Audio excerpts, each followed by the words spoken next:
No, Emily.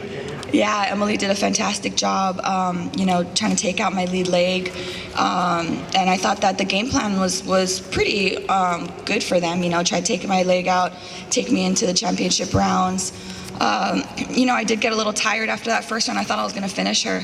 And that was exactly what I was scared of doing, was basically gassing out in the first 1 or 2 rounds, trying to get the finish, So after that first round, and I sat down in my corner, and I did feel tired. I was like, all right, gotta take a step back. Second round, just felt more relaxed, and then got my win back. So, but yeah, no, their game plan was good. Just try to take out my front leg, and if you guys see it, it's all torn up. So good job on her end for doing that. But yeah, it was not an easy fight by any means. Like, Emily's tough. I was going to ask you about that second round. I was going to ask if you were tentative because of the leg kicks, or if you were waiting back, wanting to take her into the deeper rounds. It seemed odd that you were not as active in that round. Yeah, I think it really was because I was just nervous about gassing out. So yeah, I was a little tentative. But honestly, the leg kicks didn't really start hurting until the later rounds. That's when I could really start feeling them.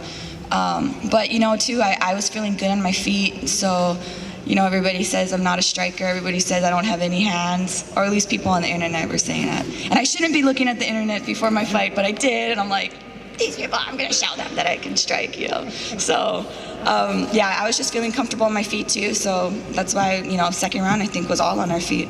Once the 5th round came around, was it like, okay, I don't have to leave anything in the reserves, I can just go full bore, and that's what kind of led to the finish? So in between, or right before the last round, I was sitting in my corner, and I asked them, I was like, am I winning right now? Because you don't really know when you're in the fight, and they're like, yeah, you have all 4 rounds. I'm like, okay, that's kind of cool. So, going into the 5th one, I was confident. And at that point too, honestly, like, I knew she wasn't going to give up a takedown. And so I had her in the clinch, and I was thinking to myself, you can try to go for this takedown, try to do like a lat drop or something, or and even if it doesn't work out, the ground is still your game. I feel good off my back. So yeah, she was able to stuff it. I didn't get the exact takedown I wanted, but we ended up on the ground. She was in my guard, and I felt good. I was automatically into rubber guard. So at that point, yeah, I felt like I was winning. I wasn't necessarily looking for the finish because I felt like I was winning, but it just happened, and I'm glad I did, because it showed people that not only did I take it all 5 rounds, it was 30 seconds left in the round, but I got the finish too. So people should be scared that I can go all 5 rounds and I can finish you.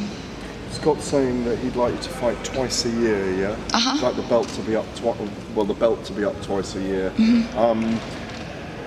You obviously just won this belt that was vacant or brand new inaugural. How ambitious are you to break records with it, and take on all comers and make a statement about yourself and about how long you can, because you kind of talk with longevity in mind. Yeah. Every time we've spoken to you. Yeah.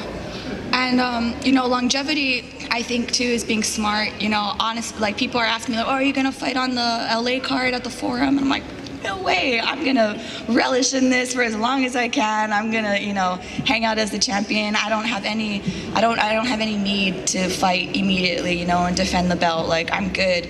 I can fight, in 6 months. A lot of fighters are always like, oh, I want to fight as many times as I can, which is great. But for me, I'm good. I don't know if you guys know my style, but I go and travel after each fight. I go and party or whatever. I just relax, I soak it in, and then when it's time to get back to work, I get back to work. So I'm totally fine with just, being champion, letting the other girls build their game up a little bit. I think they do have to actually, let some of the new signees fight first. They need to build some of the other girls up in the division to find a worthy, contender. So I'm totally fine, just cruising at the moment. Where are you traveling after this one?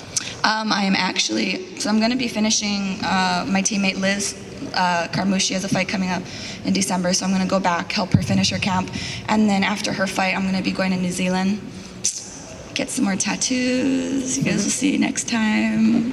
And then you mentioned karaoke, and that's off the table now, but Yeah. what's your go-to song? Are you ready for this? I hope so. Oh gosh, I don't even know if I could do it. Hang on. You were working as a waitress in a cocktail bar when I met you. Yeah, that's my More go-to please. song. More please. But I've been feeling the Alanis Morissette lately, so I don't know. Maybe I'll surprise people. Have a little bit of that. Champ, there's such a great history of Hawaiian mixed martial arts. Uh-huh. To be the first Bellator women's flyweight champion, is that like an honor or is it like pressure to continue on playing? Oh my gosh, no, it's a total honor. You know, leading up to this fight, I didn't really, of course, I consider myself one of the fighters from Hawaii and everything, but leading up to the fight, when I started doing interviews with the other reporters, they said, they're like, you know, if you win this belt, you're going to be one of 4 champions from the islands in a major promotion. I'm like, what? For some reason, I thought there was way more than that. But they said BJ Penn, Max Holloway, Angela Lee with one FC, and then me if I win the belt. So that in itself kind of made me like, oh my goodness, this is kind of a big deal now, you know? So yeah, it's so much honor though. You know, I love my Hawaii. I'm always repping them. You know, even though I live in the mainland, I'm still a local girl 100%. So yeah, I love being their champion. Have you spent time just like staring at that belt and how beautiful it is? Not yet. I'm gonna sleep with it. But I'm actually sending it back home. Normally, I stay a couple days after my fight up here because, you know, my family came up from Hawaii, so we do some touristy stuff. And at my last fight in Connecticut, we actually got some of our stuff stolen. So they broke into the car and stole, you know, a couple laptops or whatever. So I told Manolo, I was like, Manolo, you're taking the belt back with you on the plane. I'm not gonna take any risks, you know. So, and then, you know, we're gonna go do the Amish tours, and I don't know if I wanna carry this to the Amish people. So it's going back on the plane with Manolo, but yeah, it's pretty beautiful. I'm probably gonna sleep with it at night. Good? Thank you. Thanks, guys. Congratulations. Thank well you. done.